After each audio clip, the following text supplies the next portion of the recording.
Hi, this is Yogita. Welcome to 9 PM News Junction. China బార్డర్లో సైన్యానికి పూర్తి స్వేచ్ఛనిస్తూ నిర్ణయం తీసుకుంది కేంద్రం. రేపు కల్నల్ సంతోష్ కుమార్ ఫ్యామిలీని కలవడానికి సూర్యాపేట వెళ్తున్నారు సీఎం కేసీఆర్. కరోనా కట్టడిలో ముందున్నామన్నారు ఈటల. ప్రభుత్వం పూర్తిగా ఫెయిల్ అయిందని కౌంటర్ ఇచ్చింది బీజేపీ. రాష్ట్రంలో జయశంకర్ సార్ వర్ధంతి. ఏపీలో ఇవాళ 477 కేసులు. దేశమంతా యోగా డే. మరిన్ని డీటెయిల్స్ చూసే ముందు హెడ్లైన్స్ చూద్దాం. రేపు సూర్యాపేటకు వెళ్లనున్న సీఎం కేసీఆర్. సంతోష్ కుటుంబానికి స్వయంగా సాయం.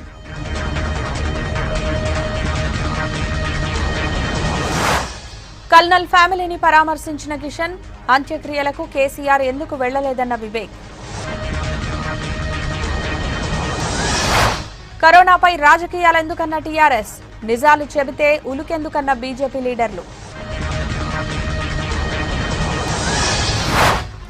రాష్ట్ర వ్యాప్తంగా ప్రొఫెసర్ జయశంకర్ వర్ధంతి. సేవలు మరువలేమంటూ నాయకుల నివాళి. రాష్ట్రమంతటా యోగా డే కార్యక్రమాలు. ఆసనాలతోనే ఫిట్నెస్ వస్తుందన్న నేతలు. యోగాతో దృఢత్వం వస్తుందన్న ప్రధాని. కరోనాకు చెక్ పెట్టొచ్చన్న ప్రముఖులు.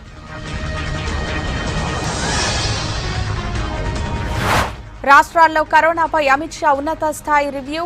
ఢిల్లీ, మహారాష్ట్ర, తమిళనాడులోనే ఎక్కువ కేసులు. చైనా సరిహద్దుల్లో సైన్యానికి పూర్తి స్వేచ్ఛ. ఆయుధాల కొనుగోలుకు 500 కోట్లు రిలీజ్.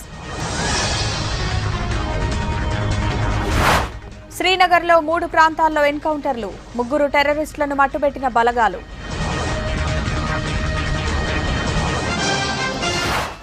దేశమంతా కనువిందు చేసిన సూర్యగ్రహణం. ఆలయాల్లో సంప్రోక్షణ, శుద్ధి కార్యక్రమాలు.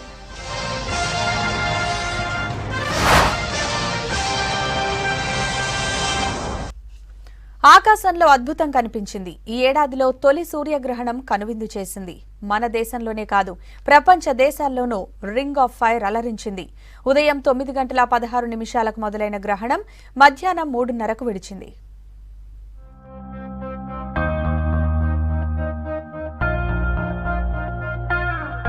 రింగ్ ఆఫ్ ఫైర్ లాగా మారిన సూర్యుని చూసే అద్భుతమైన అవకాశం దేశ ప్రజలకు దక్కింది. పలు రాష్ట్రాల్లో సంపూర్ణంగా, మరికొన్ని రాష్ట్రాల్లో పాక్షికంగా సూర్యగ్రహణం సంభవించింది.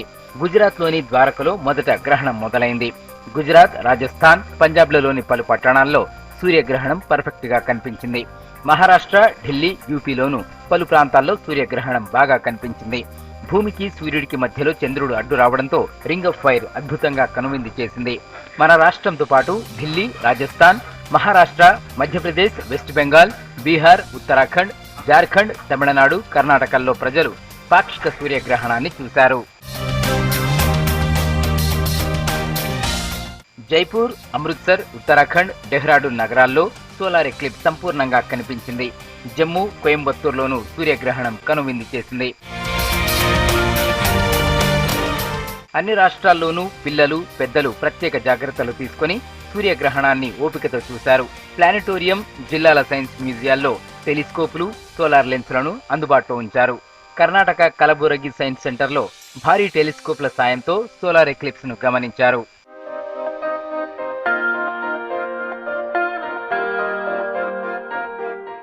హైదరాబాద్ ప్లానెటోరియం, ట్యాంక్ బండ్ దగ్గర సూర్యగ్రహణాన్ని చూస్తూ పబ్లిక్ ఎంజాయ్ చేశారు.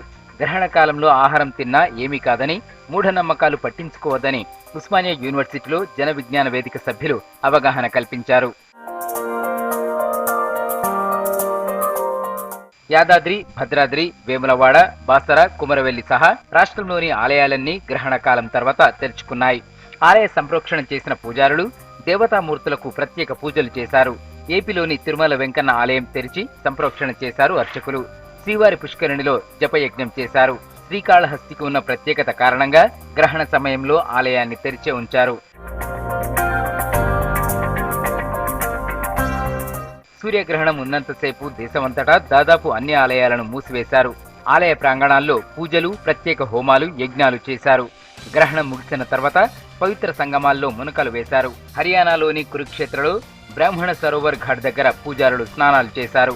ఆలయాల సంప్రోక్షణ తర్వాత తలుపులు తీసి పూజలు చేశారు. రేపు సూర్యాపేటకు వెళ్లనున్నారు సీఎం కేసీఆర్. మధ్యాహ్నం కల్నల్ సంతోష్ బాబు కుటుంబాన్ని పరామర్శించనున్నారు. ప్రభుత్వం తరఫున ప్రకటించిన 5 కోట్ల సాయం, ఇంటి స్థలం, సంతోష్ భార్యకు గ్రూప్ 1 స్థాయి ఉద్యోగానికి సంబంధించిన ఆర్డర్స్ అందించనున్నారు. సీఎం రాకతో ఏర్పాట్లను పరిశీలించారు collector Vinay Krishna Reddy, SP Bhaskaran.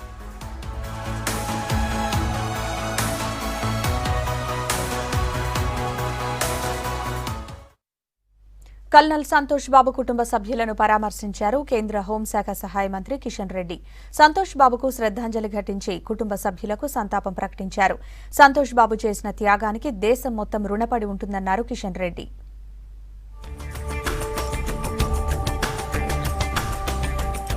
China బార్డర్లో కల్నల్ సంతోష్ బాబుతో పాటు మరో 19 మంది వీరమరణం చెందడం కలిచివేస్తోందన్నారు కేంద్ర హోంశాఖ సహాయ మంత్రి కిషన్ రెడ్డి.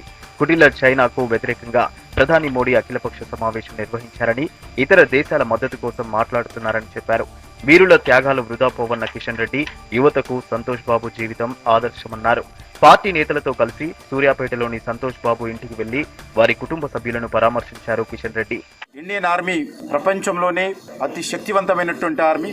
అటువంటి కుటుంబంలో ఈరోజు కుటుంబ సభ్యులుగా ఉన్నటువంటి సంతోష్ బాబు గారు వీరమరణం పొందిన కుటుంబానికి అండగా మొత్తము ఇండియన్ ఆర్మీ ఉంటుందనే విషయాన్ని, భారత ప్రభుత్వం ఉంటుందనే విషయాన్ని ఈ సందర్భంగా మనవి చేస్తూ, ప్రజలంతా ఒత్తిడి చేయడం వల్లే సీఎం కేసీఆర్ రేపు వీర జవాన్ సంతోష్ బాబు కుటుంబాన్ని పరామర్శించేందుకు వెళ్తున్నారన్నారు మాజీ ఎంపీ, బీజేపీ సీనియర్ నేత వివేక్ వెంకటస్వామి.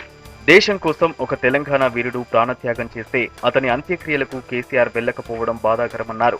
సంతోష్ బాబు గారు కూడా ఒక మంచి వ్యక్తి. వారు బలిదానాలు తీసుకున్నారు. వారి నాన్నగారు కూడా ఇదే చెప్పారు. నాకు చాలా గౌరవంగా ఉంది, నా కొడుకు దేశానికి బలిదానాలు చేశారు. డిఫెన్స్ అథారిటీస్ కూడా లెఫ్టినెంట్ కర్నల్కే గౌరవం కాకుండా వారి తల్లిదండ్రులకు కూడా మంచి గౌరవం ఇస్తూ ఒక మంచి వాతావరణం ఉందని చెప్పి వారు చెప్పడం జరిగింది. ఈ ముఖ్యమంత్రికి కొంచెం బుద్ధి రావాలి, ఎవరికి ఎట్లా వ్యవహరించాలి, ఎవరికి ఎట్లా గౌరవం ఇవ్వాలి అని చెప్పి ఆయన ఆలోచించి చేస్తే బాగుంటుందని చెప్పి మేము కోరుతున్నాం. అమర జవాన్ల కుటుంబాలకు కేంద్రం అండగా ఉంటుందన్నారు బీజేపీ నేతలు. చైనా చర్యలను అడ్డుకునేందుకు సైన్యానికి పూర్తి స్వేచ్ఛ ఇచ్చామని చెప్పారు. కరోనా కేసులు పెరగడంతో పాటు ప్రాజెక్టులు, ప్రభుత్వ పథకాలపై విమర్శల స్పీడ్ పెంచారు బీజేపీ నేతలు. జనసంవాద్ ర్యాలీలో నడ్డా విమర్శలతో అది పీక్స్ కు చేరింది. బీజేపీ విమర్శలను తిప్పికొడుతున్నారు టీఆర్ఎస్ నేతలు. దీంతో 2 పార్టీల మధ్య డైలాగ్ వార్ నడుస్తోంది. రాష్ట్రంలో కరోనాపై బీజేపీ నేతలు పచ్చి అబద్దాలు మాట్లాడుతున్నారని ఫైర్ అయ్యారు వైద్యారోగ్య మంత్రి ఈటెల రాజేందర్. కనీస సదుపాయాలు కల్పించకపోగా వచ్చే వాటిని కూడా మళ్లించారని ఆరోపించారు. తెలంగాణ జనసంవాద్ ర్యాలీలో జాతీయ బీజేపీ అధ్యక్షుడు జేపీ నడ్డా చేసిన విమర్శలపై స్పందించారు మంత్రి. ఇతరుల మీద ఆరోపణలు చేసే ముందు బీజేపీ పాలిత రాష్ట్రాల్లో పరిస్థితి ఎలా ఉందో తెలుసుకోవాలన్నారు. కరోనాను కట్టడి చేసేందుకు తెలంగాణ ప్రభుత్వం శక్తివంచన లేకుండా కృషి చేస్తుందన్నారు ఈటెల.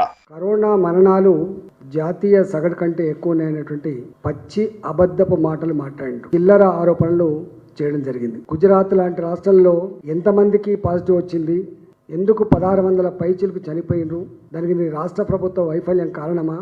ఆ రాష్ట్రం నుంచి ప్రధానమంత్రి గారే ఉన్నారు కాబట్టి ఈ కరోనా కేసులకి, కరోనా మరణాలకి ప్రధానమంత్రి గారే బాధ్యత వహిస్తారని చెప్పి నేను అడగదలుచుకున్నాను. మానవాళి మనుగడకే సవాలుగా మారిన కరోనా విషయంలో రాజకీయాలు చేయడం దేశ భద్రత విషయంలో చులకనగా మాట్లాడడంతో సమానమన్నారు మంత్రి హరీష్ రావు. బీజేపీ జాతీయ అధ్యక్షుడు జేపీ నడ్డా ఇది గుర్తుంచుకోవాలన్నారు. నడ్డా చేసిన విమర్శలపై వరుస ట్వీట్లు చేశారు హరీష్. దేశ రక్షణ విషయంలో చేసే విమర్శలు సైనికుల నైతిక స్థైర్యం దెబ్బతీస్తుందని ఉద్బోధించే మీరు కరోనా విషయంలో రాష్ట్రాలను విమర్శించడం రాజనీతి అవుతుందా అని ప్రశ్నించారు. దేశానికి వైద్య శాఖ మంత్రిగా పనిచేసిన అనుభవం ఉన్న మీరే డాక్టర్లు చేస్తున్న కృషిని తక్కువ చేసి చూపడం సబబా అని ప్రశ్నించారు. ఇది వైద్య సిబ్బంది ఆత్మస్థైర్యం దెబ్బతీసే చర్య కాదా అని ట్విట్టర్ వేదికగా నడ్డాను ప్రశ్నించారు హరీష్ రావు. కరోనా కట్టడికి కేంద్రం ఎలాంటి చర్యలు తీసుకుంటుందో దేశం మొత్తానికి తెలుసన్నారు ప్రభుత్వ విప్ ఎమ్మెల్సీ భానుప్రసాద్. బీజేపీ జాతీయ అధ్యక్షుడు నడ్డా కనీస అవగాహన లేకుండా మాట్లాడాడన్నారు. మర్కజ్ విషయం కూడా తెలంగాణ సర్కార్ చెప్పే వరకు కేంద్రానికి తెలియదని విమర్శించారు భానుప్రసాద్. జాతీయ యావరేజ్ 3.26% అయితే తెలంగాణ యావరేజ్ 2.9%. జాతీయ యావరేజ్ కంటే తక్కువ ఉంది. అసలు ఈ దేశంలోకి కరోనా రావడానికి కారణం ఎవరు?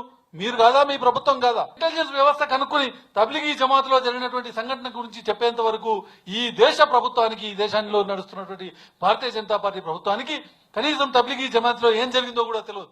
కరోనా టెస్టులు చేయకపోవడం వల్లే రాష్ట్రంలో కేసులు పెరిగాయన్నారు బీజేపీ నేతలు. కరోనాకు హైదరాబాద్ కేంద్రంగా మారుతుందన్నారు. పేద ప్రజలు ఎదుర్కొంటున్న సమస్యలను రాష్ట్ర సర్కార్ దృష్టికి తీసుకెళ్లడం కూడా తప్పేనా అని ప్రశ్నించారు. కరోనా విషయంలో రాజకీయాలు చేయాల్సిన అవసరం బీజేపీకి లేదన్నారు. రాష్ట్రానికి సహకరించేందుకు కేంద్రం సిద్ధంగా ఉందన్నారు. రోగాలను నిరోధించడంలో మీరు కొంతవరకు వైఫల్యం చెందినారు. ఇతర రాష్ట్రాలు కానీ దేశంలో ఉన్న ఇతర రాష్ట్రాలు పోతున్నప్పుడు మీరు కేవలం ఇప్పటి వరకు 50,000 పైన పరీక్షలు మాత్రమే చేయగలిగినారు. ఇది ఎందుకు మీరు ఆ విధంగా నిర్లక్ష్యం వహిస్తా ఉందని చెప్పడం తప్ప, అనుభవంలో కనపడుతున్నప్పుడు, ప్రజల్లో ఆందోళన ఉన్నప్పుడు, ప్రజల ఆర్తనాదాలు వింటున్నప్పుడు ఒక ప్రతిపక్ష పార్టీగా, కేంద్రంలో అధికారంలో పార్టీగా మీ దృష్టి తీసుకురావడం తప్ప. కరోనాతో పాటు ప్రభుత్వ పథకాలు, ప్రాజెక్టులు ఇలా అన్ని విషయాల్లో కేసీఆర్ సర్కార్ను కార్నర్ చేస్తున్నారు బీజేపీ నేతలు. అదే స్థాయిలో రివర్స్ కౌంటర్లు ఇస్తున్నారు అధికార పార్టీ నేతలు.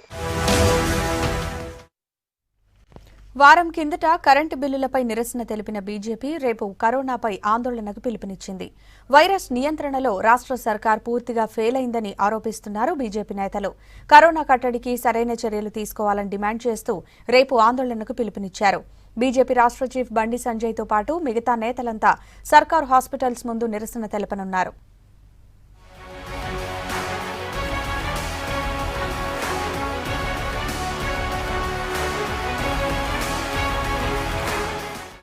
రాష్ట్రంలో ప్రజా సమస్యలపై వరుసగా నిరసన కార్యక్రమాలు చేస్తోంది భారతీయ జనతా పార్టీ.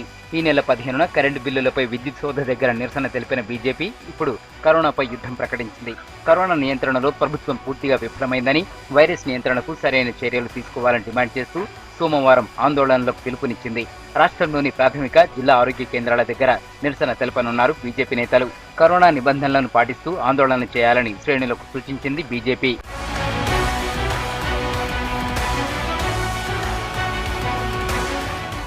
కేంద్రం ప్రవేశపెట్టిన ఆయుష్మాన్ భారత్ను రాష్ట్రంలో అమలు చేసి పేదలకు వైద్యం అందించాలని డిమాండ్ చేస్తోంది బీజేపీ. సంజీవని, ఆరోగ్య సేతు యాప్లు ఇంటింటికి చేర్చేలా చర్యలు తీసుకోవాలని, ఆరోగ్యశ్రీలో కరోనా వైద్యాన్ని చేర్చాలనే డిమాండ్లతో ఆందోళనకు పిలుపునిచ్చింది. సోమవారం బీజేపీ రాష్ట్ర అధ్యక్షుడు బండి సంజయ్తో సహా మిగతా పార్టీల నేతలు రాష్ట్ర వ్యాప్తంగా నిరసనల్లో పాల్గొంటారు. బండి సంజయ్ కోఠీలోని వైద్య ఆరోగ్య శాఖ కమిషనరేట్ ముందు నిరసనలో పాల్గొంటారు. మిగతా నేతలు రాష్ట్రంలోని వివిధ సర్కార్ హాస్పిటళ్ల ముందు నిరసన తెలుపుతారు.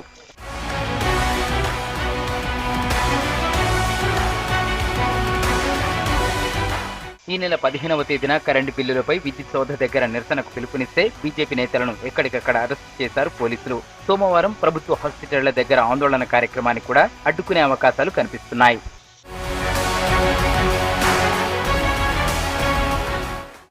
రాష్ట్రంలో ఇవాళ భారీ స్థాయిలో కరోనా కేసులు నమోదయ్యాయి. ఇవాళ మొత్తం 730 కేసులు నమోదయ్యాయి. వైరస్తో ఇవాళ 7 ప్రాణాలు కోల్పోయారు. దీంతో రాష్ట్రంలో కరోనా కేసుల సంఖ్య 7,802కు పెరిగింది. ప్రస్తుతం రాష్ట్రంలో 3,861 యాక్టివ్ కేసులున్నాయి. ఇవాళ 221 మంది డిశ్చార్జ్ అయినట్టు ప్రభుత్వం తెలిపింది. ఇవాళ 3,297 శాంపిల్స్ టెస్ట్ చేస్తే అందులో 730 మందికి పాజిటివ్గా ఉన్నట్టు తేలిందని ఆరోగ్య శాఖ తెలిపింది. జీహెచ్ఎంసీలోనే 659 మందిలో వైరస్ గుర్తించారు. జనగాంలో 34, రంగారెడ్డిలో 10, మేడ్చల్లో 9 కేసులు నమోదయ్యాయి.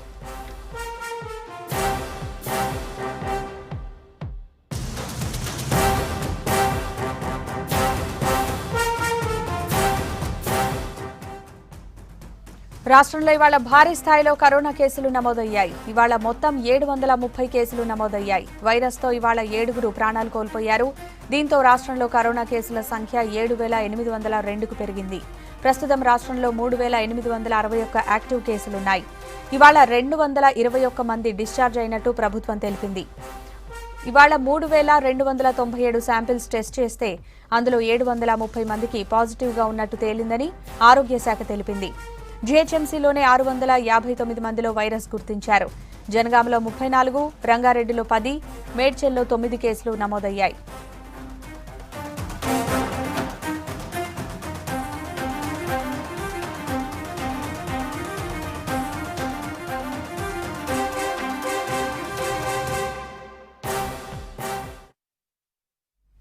కరోనా వైరస్తో యుద్ధంలో మరో గుడ్ న్యూస్ అందింది. వైరస్తో పోరాడే కోవిఫర్ ఇంజెక్షన్ను తీసుకొచ్చింది హెటిరో సంస్థ. అటు ఢిల్లీలో కరోనా నియంత్రణపై అమిత్ షా రివ్యూ చేశారు. ఈ నెలాఖరు కల్లా కేంద్రం 60,000 వెంటిలేటర్లు సిద్ధం చేసి రాష్ట్రాలకు ఇస్తుందన్నారు జేపీ నడ్డా. ప్రముఖ జెనరిక్ ఫార్మాస్యూటికల్ కంపెనీ హెటిరో కరోనాతో పోరాడే ఇంజెక్షన్ ను తీసుకొస్తున్నట్టు ప్రకటించింది. యాంటీవైరల్ మెడిసిన్ రెమ్డెసివిర్ కు జెనరిక్ వర్షన్ ను కోవిఫర్ పేరుతో మార్కెట్లోకి తీసుకురానుంది. Drug controller general of India DCGI నుంచి మార్కెటింగ్ అనుమతులు పొందినట్టు సంస్థ తెలిపింది. కరోనా పేషెంట్లైన చిన్న పిల్లలు, యువత, లక్షణాలతో బాధపడుతున్న వారికి కోవిఫర్ 100 మిల్లీగ్రాముల ఇంజెక్షన్ ను డాక్టర్ల పర్యవేక్షణలో అందిస్తారు. ఇండియాలో క్లినికల్ ట్రయల్స్ పూర్తి చేసుకుని కోవిఫర్ ఇంజెక్షన్ అందుబాటులోకి రావడం కరోనా పోరాటంలో గేమ్ చేంజర్ లాంటిదని హెటిరో సంస్థ తెలిపింది. ఢిల్లీలో కరోనా వ్యాప్తి నియంత్రణపై ఉన్నత స్థాయిలో రివ్యూ చేశారు కేంద్ర హోంశాఖ మంత్రి అమిత్ షా. కేంద్ర ఆరోగ్య శాఖ మంత్రి Harsh Vardhan, lieutenant governor Anil Baijal, CM Arvind Kejriwal, deputy CM Manish సిసోడియాలతో అమిత్ షా చర్చించారు. ఢిల్లీలో టెస్టులను డబుల్ చేయడంతో శనివారం అత్యధికంగా 3,630 కేసులు నమోదయ్యాయి. దీంతో కేంద్రం అలర్ట్ అయింది. వైరస్ ను కంట్రోల్ చేయడంపై అమిత్ షాతో భేటీలో పలు నిర్ణయాలు తీసుకున్నారు.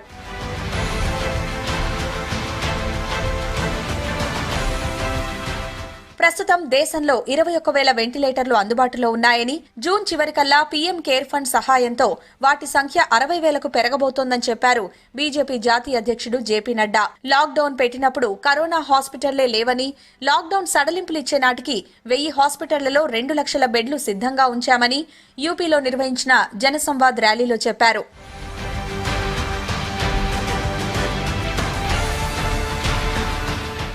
ఉత్తరప్రదేశ్లో కరోనా వైరస్ ను నియంత్రించామన్నారు సీఎం యోగి ఆదిత్యనాథ్.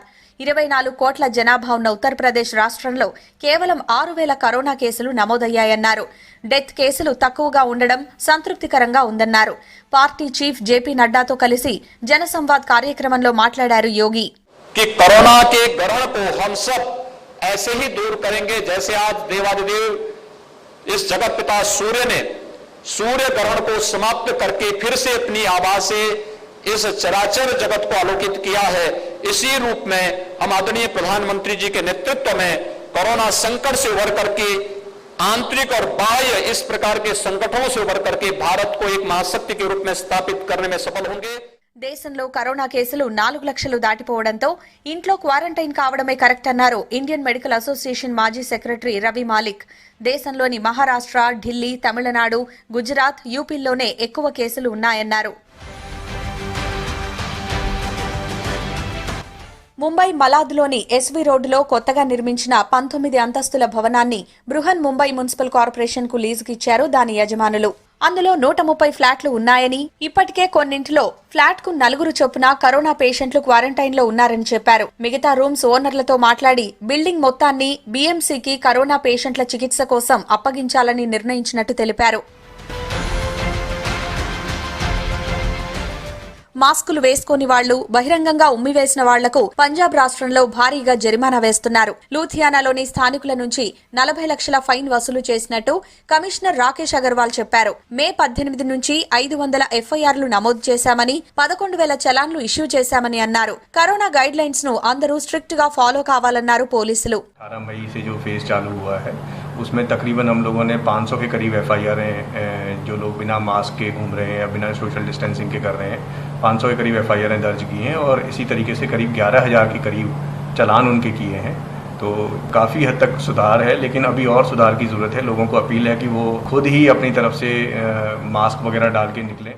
ఆపరేషన్ సముద్ర సేతు కొనసాగుతోంది. మాల్దీవ్స్ లోని పోర్ట్ ఆఫ్ మాలే నుంచి ఇండియన్ నేవీ షిప్ ఐరావత్ తమిళనాడులోని ట్యూటికోరిన్ కు బయలుదేరింది. ఈ షిప్ లో 198 మంది భారతీయులు ఇండియాకు వస్తున్నారు. జమ్మూ కశ్మీర్లో ఉగ్రవాదులు, భద్రతా బలగాల మధ్య ఎన్కౌంటర్ జరిగింది. ఈ కాల్పుల్లో 3 ఉగ్రవాదులను భద్రతా బలగాలు హతమార్చాయి. శ్రీనగర్లోని జబిదాల్ ఏరియాలో ఉగ్రవాదులున్నారన్న సమాచారంతో పోలీసులతో కలిసి భద్రతా బలగాలు తనిఖీలు నిర్వహించాయి. ఇదే సమయంలో సైనికులపైకి ఉగ్రవాదులు కాల్పులు జరిపారు.